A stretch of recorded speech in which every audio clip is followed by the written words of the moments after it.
पता है, कुछ बातें समय के साथ और भी ज्यादा असरदार हो जाती हैं। स्टीव जॉब्स का 2005 का स्टैनफोर्ड भाषण कुछ ऐसा ही है। ये सिर्फ एक स्पीच नहीं, बल्कि जिंदगी को देखने का एक पूरा नजरिया है।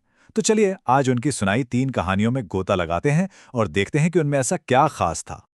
सवाल तो बड़ा है, लेकिन स्टीव जॉब्स के हिसाब से जवाब है हाँ, बिल्कुल। सोचिए, उन्होंने अपनी जिंदगी के 50 सालों के उतार चढ़ाव और सीख को सिर्फ 3 छोटी छोटी कहानियों में समेट दिया।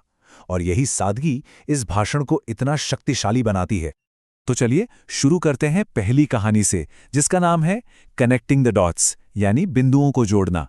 ये कहानी इस विश्वास के बारे में है कि जिंदगी में कुछ भी बेकार नहीं जाता, भले ही उस वक्त हमें उसका कोई मतलब समझ ना आ रहा हो।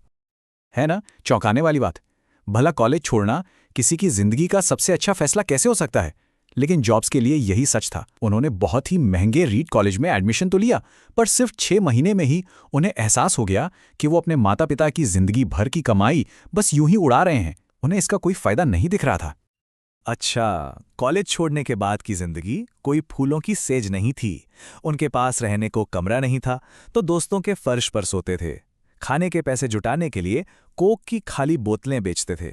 लेकिन जानते हैं, इन सारी मुश्किलों के बावजूद उन्हें एक अजीब सी आज़ादी महसूस हो रही थी, क्योंकि अब वो सब कुछ सीख सकते थे जिसमें उनकी सच में दिलचस्पी थी। और यहीं से कहानी में एक जबरदस्त मोड़ आता है।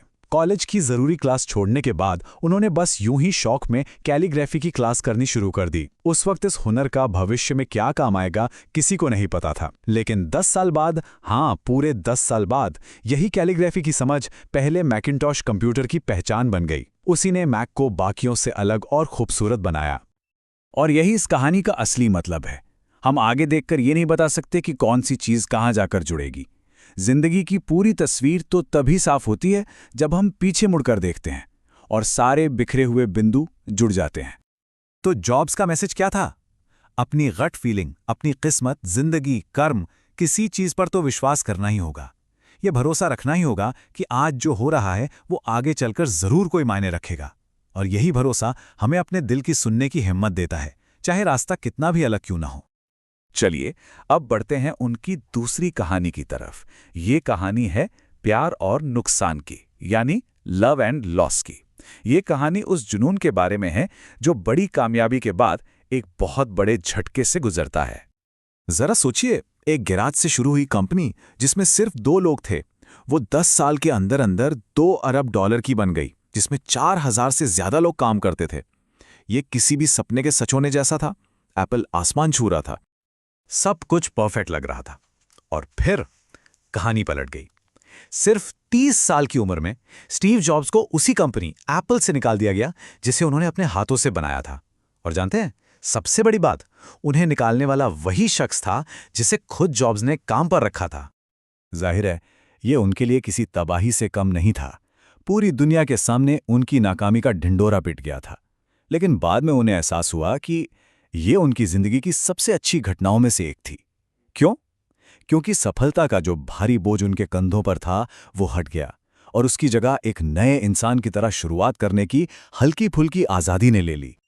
और इस आज़ादी ने तो जैसे कमाल ही कर दिया। ये उनकी जिंदगी का सबसे क्रिएटिव दौर था। उन्होंने नेक्स्ट और पिक्सार जैसी कंपनियां बनाई, उन्हें अपना प्यार मिला, और फिर किस्मत देखिए, एप्पल ने नेक्स्ट को खरीद लिया और स्टीव जॉब्स की उसी कंपनी में शानदार वापसी हुई जहां से उन्हें निकाला गया था। तो इस कहानी का सबक क्या है? ये कि जिंदगी कभी कभी बहुत जोर का झटका देती है, लेकिन हिम्मत नहीं हारनी है। महान काम करने का बस एक ही तरीका है कि जो काम कर रहे हैं उससे प्यार हो, और अगर वो काम अभी तक नहीं मिला है तो रुकना नहीं है, बस ढूंढते रहना है। और अब हम आ गए हैं उनकी आखिरी और शायद सबसे गहरी कहानी पर, मौत के बारे में। ये कहानी हमें ये सिखाती है कि कैसे मौत का एहसास हमें जिंदगी को सही मायनों में जीना सिखा सकता है। ये एक लाइन, एक सोच जिसने जॉब्स को 33 सालों तक गाइड किया। वो हर सुबह उठकर शीशे में खुद से एक ही सवाल पूछते थे, अगर आज मेरी जिंदगी का आखिरी दिन होता तो क्या मैं वही करता जो मैं आज करने जा रहा हूं? और फिर एक दिन यह सवाल सिर्फ एक सवाल नहीं रहा, बल्कि उनकी जिंदगी की हकीकत बन गया। अपने भाषण से ठीक 1 साल पहले उन्हें पता चला कि उन्हें पैंक्रियाटिक कैंसर है। डॉक्टरों ने कहा कि उनके पैंक्रियाज में एक ट्यूमर है। ये एक ऐसी बीमारी थी जिसके बारे में जॉब्स को कुछ पता तक नहीं था। उस दिन डॉक्टरों ने उनसे जो कहा वो किसी के भी होश उड़ा सकता है। उन्होंने कहा, अपने सारे काम निपटा लो, जिसका सीधा साधा मतलब था अब मरने की तैयारी कर लो। डॉक्टरों ने उन्हें जीने के लिए सिर्फ 3 से 6 महीने का वक्त दिया था। लेकिन कहानी यहीं खत्म नहीं हुई। एक चमत्कार हुआ। जब बायोप्सी की गई तो पता चला कि ये एक बहुत ही दुर्लभ किस्म का कैंसर था, जिसका इलाज सर्जरी से मुमकिन था। मौत को इतने करीब से छूकर वापस आने के इस अनुभव ने जिंदगी को लेकर उनका नजरिया हमेशा हमेशा के लिए बदल दिया। इस अनुभव से उन्हें जो सबसे बड़ी सीख मिली वो ये थी कि हमारा समय बहुत कीमती और सीमित है। इसे दूसरों की शर्तों पर जीकर बर्बाद नहीं करना चाहिए। और सबसे जरूरी बात, अपने दिल की, अपने अंदर की आवाज सुनने की हिम्मत रखनी चाहिए। और अपनी बात खत्म करते हुए जॉर्ज ने वहां मौजूद स्टूडेंट्स को वो सलाह दी जो आज एक कहावत बन चुकी है, एक संदेश जो पूरी दुनिया में गूंजता है, स्टे हंग्री स्टे फूलिश, यानी भूखे रहो मूर्ख रहो। ये सिर्फ एक सलाह नहीं थी, ये एक ऐसी दुआ थी जो वो हमेशा खुद के लिए भी मांगते थे। इसका मतलब बहुत सीधा और गहरा है। भूखे रहो का मतलब है कि कभी भी सीखना बंद मत करो, हमेशा कुछ नया पाने, कुछ और बड़ा करने की भूख बनाए रखो। और मूर्ख रहो का मतलब है कि कभी भी ये मत सोचो कि सब कुछ पता चल गया है, हमेशा एक नौसीखिए की तरह सीखने के लिए तैयार रहो।